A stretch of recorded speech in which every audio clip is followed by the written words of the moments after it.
La cathédrale de Reims fut le lieu du sacre des rois de France. Elle est une réalisation majeure de l'art gothique.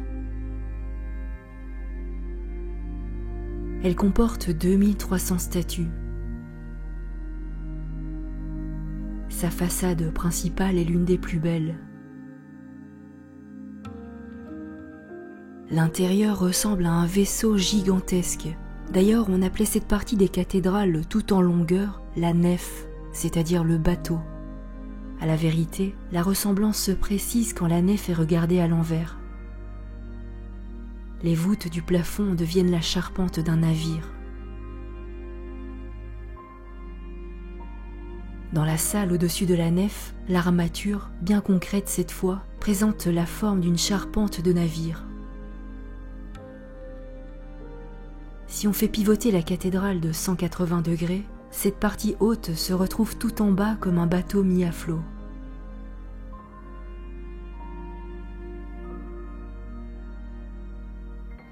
Les piliers et les colonnettes qui soutiennent le monument ressemblent à un système de canalisation raccordés les unes aux autres. On a l'image des vaisseaux canaux du corps humain, comme dans l'expression les vaisseaux sanguins. Ici, des récipients, donc des vaisseaux pour le langage de l'époque, alors que bien sûr un vaisseau est un grand bateau. Tout en bas du système se trouvent les gros piliers. Leur base comporte des espèces de canalisations ou gouttières.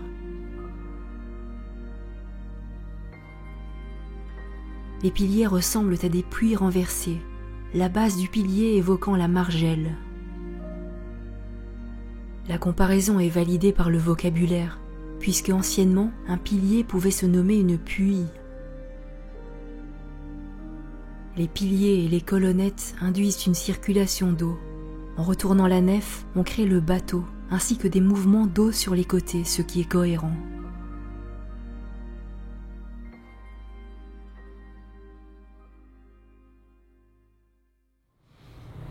Il se pourrait que nous soyons sur la piste de l'Arche de Noé, navire légendaire, dans lequel embarquèrent Noé et sa famille, ainsi que des couples de chaque espèce animale. Quand les eaux du déluge arrivèrent et recouvrirent toute la terre, l'arche flotta sur les eaux, et la vie put ainsi reprendre après le cataclysme. Il y eut 40 jours de déluge, et la cathédrale de Reims comporte 40 piliers. Nous découvrons sur les façades des petits visages quasiment invisibles du sol. Réfugiés sur l'arche, en hauteur, ces personnages sont parfois souriants, heureux d'échapper à la catastrophe, et parfois effarés par le désastre qu'ils constatent.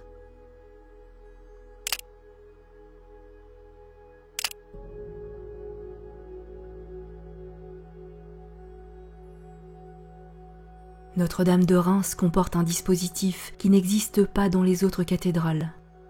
Un petit couloir surélevé, le passage champenois. Il fait le tour de la cathédrale. Il pouvait servir à nettoyer les vitraux. Ce passage champenois passe au travers des piliers intégrés au mur, en découpant des portes. On peut y voir la forme d'une bouteille avec son bouchon. Si nous renversons le monument, la bouteille suit le mouvement et verse son liquide. Le couloir débouche à l'air libre sur la façade sud. Il apparaît comme une galerie souterraine, d'autant plus que, à l'envers, il semble être un égout avec un canal creusé au milieu. À noter qu'ici, on retrouve des canalisations esquissant la forme d'un bateau. Cette figure emblématique se retrouve un peu partout sur la cathédrale.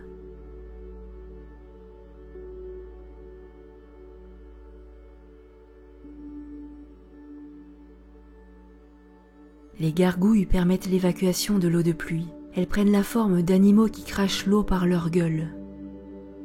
Là encore, il est question de pivotement, puisqu'une rotation de 90 degrés change totalement la perception.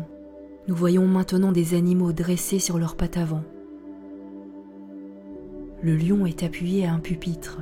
Un détail est stupéfiant, celui du tapis sur lequel il est assis.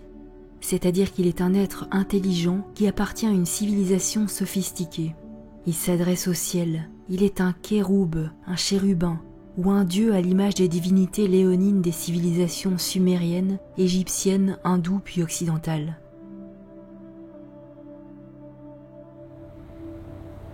En conclusion, concernant la cathédrale de Reims, c'est avec des pivotements, des retournements que l'on fait naître l'idée d'un bateau qui flotte sur l'eau. On a des allusions à l'arche de Noé qui traversa le déluge. L'arche de Noé est le symbole de l'héritage d'un monde disparu.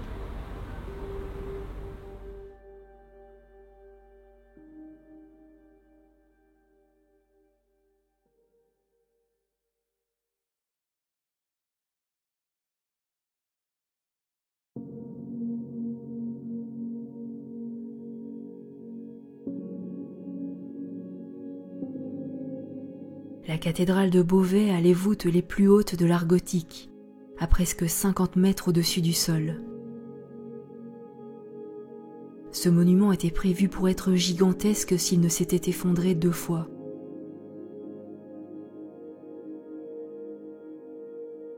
Observons le plan du transept. Les piliers suggèrent une grille de 3 colonnes. Les lettres du mot navire se trouvent harmonieusement placées sur 2 diagonales. Si la grille est élargie à 4 colonnes, les mêmes lettres sont maintenant sur la colonne de gauche. Le mot peut être considéré comme étant au pluriel avec la lettre Z.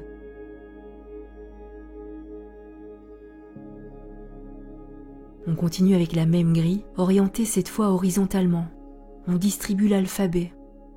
Les lettres de navirer sont maintenant réparties sur 2 colonnes. On a l'impression que l'architecte de la cathédrale de Beauvais veut discrètement attirer notre attention sur l'idée de navire, comme à Reims. Il se trouve que le transept de Beauvais est quasiment orienté vers le château de Chambord. D'ailleurs, les deux ont été construits en même temps et financés par le même roi. Le donjon de Chambord est un carré de 25 cases sur lequel il est possible de distribuer les lettres de l'alphabet. La ligne qui vient de la cathédrale de Beauvais passe grosso modo sur une diagonale. Nous constatons que les lettres de navire, avec le pluriel en Z, forment un ensemble symétrique basé sur cette diagonale.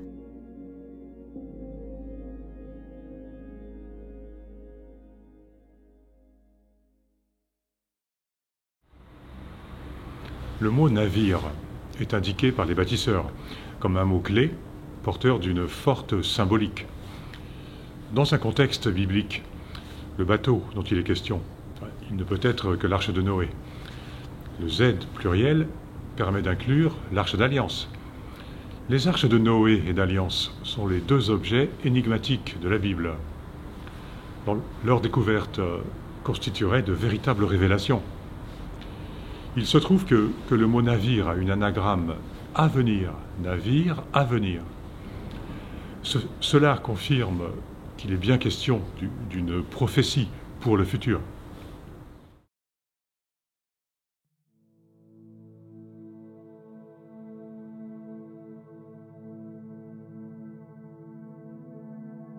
Dans le transept de la cathédrale de Beauvais, Martin Chambige a fait poser des piliers ondulés. Leur forme évoque des vagues d'eau.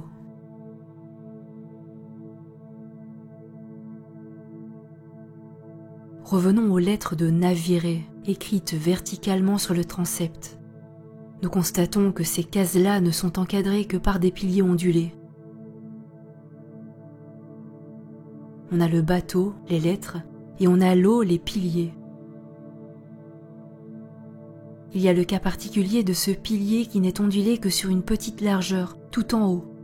Il en est ainsi pour faire comprendre que si le pilier se retourne, l'eau tombe sur la terre provoquant l'inondation du déluge. Si l'on fait retour à une distribution alphabétique, l'excellent Daniel Poulet avait constaté que ce pilier-là est encadré par les lettres E, F, N, O, d'où l'on extrait les mots Nef et Noé. Ce pilier nous parle donc de l'arche de Noé. Autre anomalie, ce pilier monte à l'assaut du mur, mais tout en haut ne porte rien du tout. 3 colonnettes ne servent à rien. Est-ce un message à décrypter? Si l'on compte les piliers, celui-ci est le 7e. Or nous retrouvons le chiffre 7 dans les sagas de l'Arche de Noé et de l'Arche d'Alliance. Le chapitre 7 de la Genèse commence par ces mots. Yahvé dit à Noé, entre dans l'arche. De fait, le déluge doit commencer 7 jours plus tard. Noé va embarquer avec lui 7 couples d'animaux purs et 7 couples de chaque espèce d'oiseau. Dans le livre prophétique de l'Apocalypse, le nombre 7 est mentionné des dizaines de fois.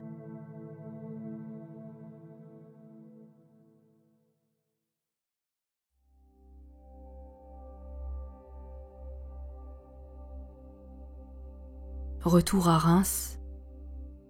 Par de petites nuances architecturales et décoratives, on constate qu'il existe une cassure stylistique dans la nef. Cette coupure dite tourneur prend place à 3 travées et demie de la façade principale. Elle a pu être laissée volontairement comme un message à décrypter. Le labyrinthe, disparu aujourd'hui, symbolisait le chemin ésotérique de Notre-Dame de Reims. Il occupait les 3e et 4e travées. On a 3 plus 4 égale 7, le nombre de l'Apocalypse qui divisé par 2 fait 3,5. La guématrie ou gématrie est une pratique de la Kabbale. Elle consiste à transformer un mot en nombre selon la technique suivante. A égale 1, B égale 2, C égale 3, etc. Le mot arche correspond par ce procédé à 35. C'est 10 fois la coupure tourneur, 3,5. Cette coupure a donc pu être délibérément placée pour suggérer un message relatif aux 2 arches de la Bible, à leur importance et à leur découverte lors d'une époque à venir. On peut noter que la cathédrale de Beauvais contient 35 piliers, ce qui ramène encore au même nombre sans la virgule.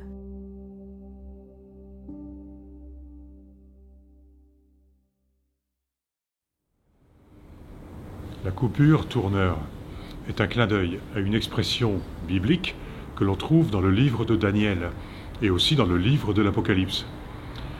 Il est question d'une durée de 1 temps, 2 temps et la moitié d'un temps, soit 3,5 temps. Ces textes restent hermétiques, ils sont prophétiques et devraient logiquement concerner la fin des temps, l'époque à laquelle des révélations importantes prendront place.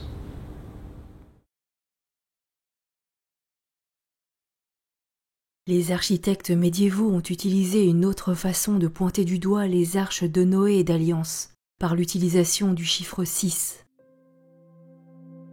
En effet, ces 2 coffres ou vaisseaux ont tous les 2 des dimensions qui sont basées sur la proportion 0,6. Et justement, la coupure tourneur contribue à découper des groupes de piliers en rapport avec les nombres 6 et 12. Par ailleurs, nous localisons 6 gros piliers. Ce constat définit là encore un groupe de 12 piliers. Il reste donc les 6 piliers du déambulatoire.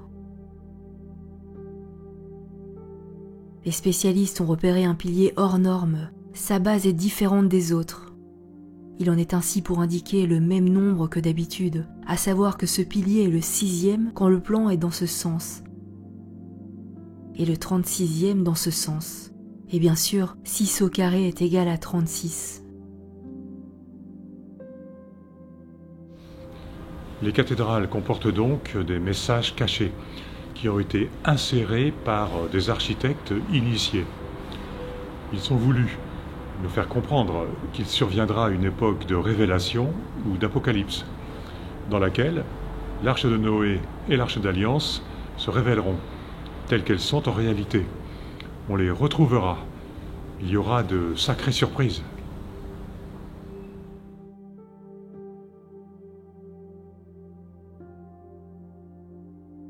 Si la vidéo vous a plu, n'hésitez pas à mettre un like, abonnez-vous si ce n'est déjà fait et activez la cloche pour recevoir les notifications. C'est important pour soutenir la chaîne.